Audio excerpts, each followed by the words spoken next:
Number 1. What is the stone of Jacob, a Hebrew patriarch, doing beneath the queen's throne chair? Number 2. Why was the queen crowned at her coronation ceremony on top of a symbolic Egyptian step pyramid? Number 3. The monarch's crown has 12 stones at the base, each representing the 12 Hebrew tribes. The 12 stones of the 12 tribes were also worn on the breastplate of Hebrew high priests in Canaan. Number 4. The Union Jack represents the reunion of the United Kingdom of the 12 tribes of Jacob, or Jacob. The Union Jack is red, white, and blue, the same colors as the 3 crowns of Egypt. Number 5. The royal scepter originates in ancient Egypt and was carried by the Egyptian god Amun and by Egyptian pharaohs, who called themselves the Son of God. The royal scepter is now carried by pharaonic descendant Queen Elizabeth II. Her scepter contains the world's largest cut diamond, called the Star of Africa.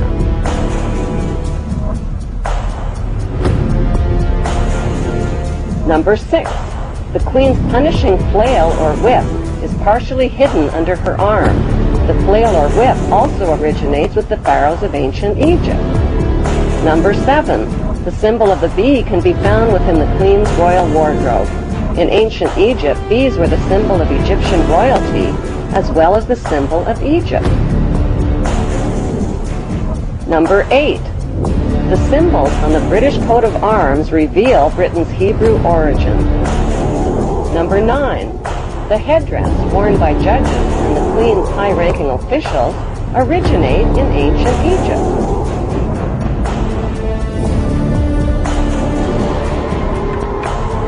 Number 10. Kilts, like the one worn by Prince Charles, originate with the Egyptian pharaohs who wore white kilts.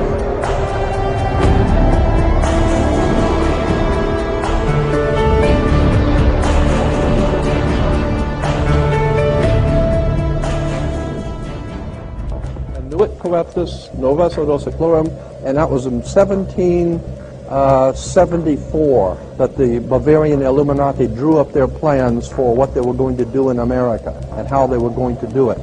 They were the basis for what we call today in our country the Bavarian Illuminati was the basis for what we call today the Colombian faction. The Colombian faction of the Illuminati came here right after this government was formed.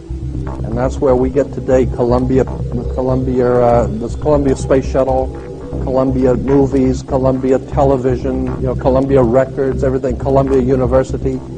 As a matter of fact, Columbia TV, Columbia Broadcasting System, CBS. What is the symbol for CBS? It's the all-seeing eye. And that's why our government is in the District of Columbia, because these guys own our government. They print our money, and they own not only the government, but they own you. You are their property. So, in other words, these guys print the money, they run the country, and they own you, and they own everything around it. And so they make the laws, and that's why they can decide who can kill who, and who can get away with who, and who can get away with whatever, because they make the laws and they decide, all right?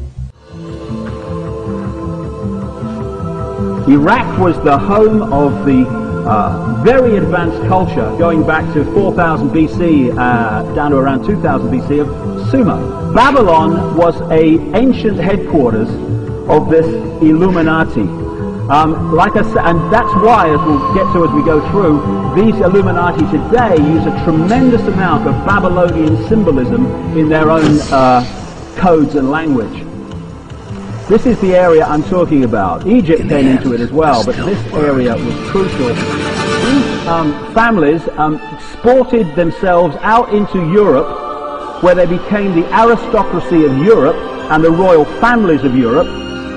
When you go back to Babylon, you find that they worship the trinity of Nimrod, the father, who they symbolize as a fish, Ninos Tamos, the son, Queen Semiramis. The Romans used to worship Queen Semiramis under the term Venus Columba, Venus the dove, because the Babylonians used to symbolize Semiramis as a dove. In French, the word for dove is columba. So Columbus was a play on Columba, the goddess, Queen Semiramis, as portrayed on an ancient coin. I've seen her somewhere before. When I research these secret societies, I have found that at the very heart and core of all these secret societies lurks the Kabbalah. The Kabbalah is the ancient Jewish mysticism. It is a method of encoding information through a system of mathematics and numbers.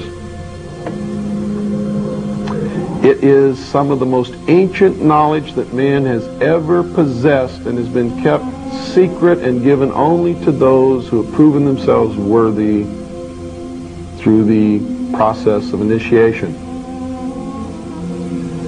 Nobody knows where it comes from. I can tell you this, it was there long before the Jews came along. The Jews just took it and preserved it, and they passed it down, and it's used by everybody. Because it's at the heart and core of the secret knowledge, the metaphysics, the real science that none of us know anything about. These people that belong to the secret societies never dared to write down in any language what they knew, what it was that they were guarding, because then someone could steal it and then the secret would be out. So they devised secret systems of encoding the secrets of the ages, the knowledge, the hidden knowledge, the occult. So they took this knowledge and they made it occult through a system of encoding, encryption, one of which is mathematics, numbers.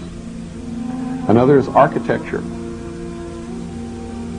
Everybody wonder, why do they have a fraternal organization called the Freemasons? Aren't those the guys that build walls? You bet they do.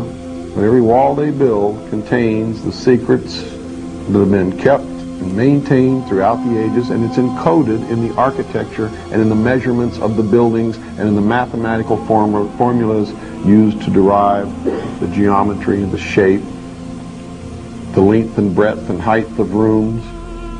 All encoded there.